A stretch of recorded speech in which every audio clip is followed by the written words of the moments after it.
All right, back here on One Bills Live at the NFL Scouting Combine in Indy. Chris Brown, Steve Tasker, and joined by NFL Network and NFL on CBS's Charles Davis. You know, you're all over the place, man. Thank goodness. Coast to coast, for me. with the most. I get kicked out of a lot of places, but I'm glad you guys let me. But they always bring you back.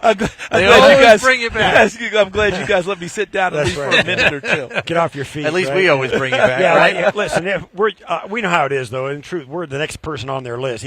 Charles is going to make the rounds here. Everybody wants to talk to him. No. That's the way it works. If that's the case, that means it's a slow news cycle. Let's talk priorities for the Bills in your mind, because yesterday they get Khalil Shakir done. That was big. On an extension signed through 2029. I call him old reliable, even though he's a young guy, because he's old reliable for Josh in many ways. Brandon said there are other extensions on the horizon.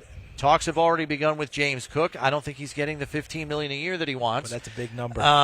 Especially when a guy like Saquon Barkley's getting only 12.5, and Josh Jacobs had 100 more carries than him last year and got 12. But I think they'll reach some kind of compromise. His agent is not real happy with you right now. Well, I'm just stating facts, Charles. James Cook's agent's like, what are you doing I love me James, here? But I'm just stating facts here, right? I 10.5 to 12 probably is probably the range for him. Yes. But beyond that, and beyond getting cap compliant, what do you see as roster priorities for the Bills? Well, I put together a few notes, if it's okay. Yeah. All right. Who's going to continue to play next to Ed Oliver and increase your rotation inside? Right. All right. That's a spot. Continue to beef up the wide receiver core. Nothing wrong with that. I love what you've got, but at the same time, never hurts to have more guys. Mm-hmm. And it really wouldn't hurt to have someone who can flat out go on the outside. All right. I know everybody's going crazy about the Xavier Worthy versus Keon Coleman thing and blah, blah, blah. If you can get some more speed, take it. Edge rusher, because, with Vaughn, I just can't imagine. Yep. Rousseau, we haven't gotten to double digits yet. All right, so who is going to be? Remember when Rousseau came out with Boogie Basham, right, Steve? Yeah. They went back-to-back right? first two picks. Boogie didn't happen. We saw what happened when Benford got hurt in the playoffs, right, in the game against Kansas City. Too big a drop-off. And that's a big drop-off. And he was, a 6th-round pick to begin with? Yeah. So there are corners out there. I think there'll be an investment by Brandon somewhere along the way, whether it's free agency or in the draft. And with the safety position, I love Taylor Rapp.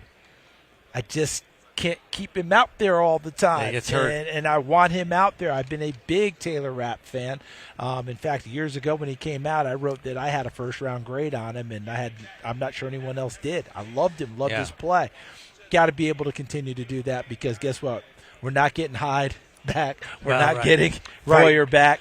Those days are done. Got to have a fresh start. So your notes are kind of mimicking what we've been talking about for the last couple of weeks, and since the Bills, were put out in the AFC Championship game. You got to focus on the defensive side of the ball, and certainly if a playmaking guy on the edge on the offensive side comes up, absolutely. Great. But you're set at running back. You're set at tight end. You're on that the offensive line line is spectacular, and obviously the quarterback is there. So, if somebody falls at wide out, sure, consider him at any point.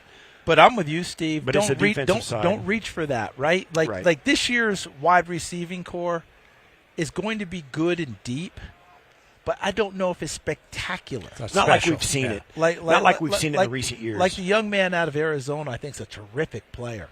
But I don't think he's going to blow us away on the stopwatch. Right. And that's what I'm talking about. I'm talking about somebody that's going to take attention so everybody else can work. And the other thing is, did I hear correctly that Brandon Beane talked about we really need Dalton Kincaid to be a little more durable? Yeah, bigger and stronger. Right? I think he's got to add some lean muscle mass. If he does that, between him and Knox, I love your passing attack. I don't think you're bereft by any stretch. Okay, so we've been hitting this defensive line class hard because the Bills have a lot of free agents at the defensive tackle position.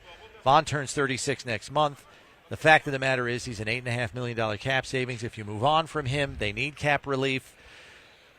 Defensive end class or edge class and defensive tackle class, do you like one over the other? And if so, why? I think I like the defensive tackle class better for depth. Okay, at the top of it on the edges, Abdul Carter is really, really good. Yeah. And what I've been saying is, and I don't know how to even explain it or if there's even an answer. But in recent years, Penn State is always going to give us players, right? Not even in recent years. Penn State always gives us good players, right? Mm-hmm. But you remember Odafe Owe, who was Jason Owe at Penn State, his senior year, he had 0 sacks and was a first-round pick. Mm-hmm. Chop Robinson came out last year at 4.5 sacks. His last year at Penn State was a first-round pick. Now, the second half of his year, he's pretty Had a darn good good. second half of the season. Right? Pretty darn good. I'm not saying that to say that they weren't good enough to be drafted where they were. I'm just saying I never could understand how there were no numbers. Right. In terms of that. We don't have that problem with Abdul Carter. Right. Okay? Yeah. 12.5 sacks, 23.5. So I'd love to know how that all stacks up and why, but he is the legit item. And remember, he was an off-the-ball backer that they moved off the edge, and the edge is where he's really found his home. Yeah. Now, who is it behind him that's the real wrecker that's off of the edge? Right. Like, is it Izaraku from Boston College? Is he really going to be that guy? Who's it going this to guy, be? Landon Jackson, today said he did meet with the Bills for a formal interview, and that guy is an intense competitor. It doesn't matter if this team's losing 30 Did you to see nothing. him in person? Well, not in person, but I've seen enough tape. Chris. They're losing 30 to nothing. You seen him in person? Yes. Okay, wait so till talk you to see me. him in Come on, person. fill me in. Wait to see him in person. Big, strong, super long, right? imposing, super length, all of that, but he's not sudden.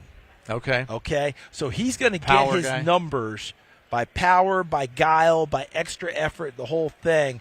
So I would say, and I hope he proves me wrong, I don't ever see him as a double-digit guy. But do I see him as a guy who can get you 5 to 7 a year and play really well? I do. I think what you're looking for, though, is that next guy that Yeah, he's a day 2 guy. you need a stud. guy that's going to go get somebody. Now, is the kid from Marshall, Mike Green, is he going to be that guy? Because no numbers at Virginia, but grew up, got better, and at Marshall, he was a dart. That's the thing, too, that particularly with the transfer portal is what it is at the college level, and the NIL has changed things for them. But it does give you a chance to see these guys in different environments. And I know, I came out of high school as a 145-pounder, but I went to school for 5 years. So I come out as an 185-pounder, still. So and there's tested. a lot of growth in these guys. And tested. Yes. You went through some stuff. Right. So these guys, you're getting these guys coming out that are still unfinished products. Yes. And that's really it's the unknowns and the potential that will be fulfilled that is what gets guys fired and what gets guys drafted above their station. I love what you're saying there. I love it, Steve. Let me throw my analogy to what you're saying right now. In some ways, football, NFL football, is entering where NBA basketball has been for years. We're getting more unknowns than we've had before because guys are going different places. Why didn't it work here? It worked here for a year, and so now we're taking him. Right. Anthony Richardson was 13 starts, and he went number 4 overall. But here's where we're getting our give back, in my opinion. Here's our give back. COVID did nothing good for anyone.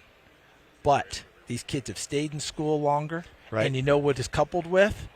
NIL. Right. The NIL money. Now we may get that kid stale. Because remember last year's quarterback class? We had no issues at all about their experience. 0. Everyone had stayed. 60 starts, They for gosh all sakes. right. They all hit the Coach Parcells quarterback. Makes a difference. Numbers, thing. So all that worked. I think we may get more of that going forward because if you're not that top level food chain quarterback, do you see what these NILs are? Yeah, that's crazy. All right, Well, they can stay and play the extra year sure. and make more money than coming out in the second and third round. That's right. All right, before we let you go, we got to get you in your wheelhouse, which is the cornerback position. Yeah. And it's a good year for corners. And with the Bills picking 30th, Yeah. the top-end stud rushers, edge rushers, are probably gone to the great degree. So you know what the Bills look for at corner: length, height. You got a fair amount of these guys. Jahdae Barron's not 6 foot, but he's a hell of a player. He's a really Trey good player. Amos, Azariah Thomas, Max Hairston, Denzel Burke, Jordan Max Ham- Hairston. These guys are all over 6 foot tall. Who do you like out of that group? Who gets you excited? Barron's the best one out of the Yeah. group that you've mentioned. I'm Yep. just going to stick with the guys you're talking about, Yep. okay? So let's just keep it right Yeah, he there. seems good. Barron's yeah. a really good Yeah. player and got better during his time there at Texas. All right, so when you watched him and just watched his growth and what he did and his willingness to do it all. Like this guy, he's going to they moved him around. Yeah, he was everywhere. He's everywhere, right? He's going to stick his face in the fan as well, so you don't have to worry about that part. He's a very willing tackler. And then when it's all said and done, if you guys get a chance, check out Jahdae Barron singing. Singing? This dude can go. And by the way, the rookie show will be great. Listen, he's going to be phenomenal. He'd be great just with us. I think he works out of the George Strait songbook. Oh, really? Think about that now. So you get a country kid from Texas doing this thing out of George Strait. If you guys get a chance, check it out. And if you do draft him, you're going to be showing it everywhere anyway. All right. The other kid that really jumped out for me was Max Hairston. At the Senior Bowl out of Kentucky. He's a little light in the pants, a little light in the pants, but again, another guy to stick his face in the fan. He's going to go get it. And here's the other part. Heard a lot of last year, so he went under the radar. Go back and watch his Senior Bowl tape. He didn't play in the game. But if you get a chance to pull up his practice tape, I think you're going to really like what you see. Nickname Mad Max. Of course, anybody named Max is going to try and go Mad Max. Right. But I like this kid a lot. I think he's got a chance to really develop and has some potential. And quickly, the cornerback class overall, pretty good? Pretty good. You have some guys that they're going to try to decide if they're corners or if they're safeties, because you've got a lot of guys with length that kind of look like the old Pete Carroll corner. Lengthy Pete Carroll cover 1, cover 3 corners. Richard Sherman those with the long arms and the whole deal. There'll be some of those people. There'll be some of them that want to make them cover 2 corners and press up that way. Mm-hmm. I don't think it's exceptional, but it's not bad. The kid from East Carolina is going to be a big question mark because of the knee injury. Yeah. But Revel. But Revel, he's right. Revel. Revel. Yeah, but he's a really good player. Yeah, the only thing I see with him is a lot of head grabbing because he's his ball skills. I question that. He has a lot of dropped interceptions that he thinks he should have caught. Yeah, we have a lot of that coming out anyway. It's hard to catch, man. Come on. I mean, who did we have this year he came out of Georgia. I forgot who it was. He's playing in the playoffs, and I think he got his Keely Ringo? Not Ringo. It was this past year. Got his first interception. He hadn't had one since his freshman year at Georgia. Wow. But he's a really good corner. Yeah. Charles, thanks as always for the time. We appreciate it. All right, we'll keep an eye on your coverage on NFL Network, and we'll see you next fall with NFL I look forward on CBS. to it. Say hi to James Cook's agent. That's right.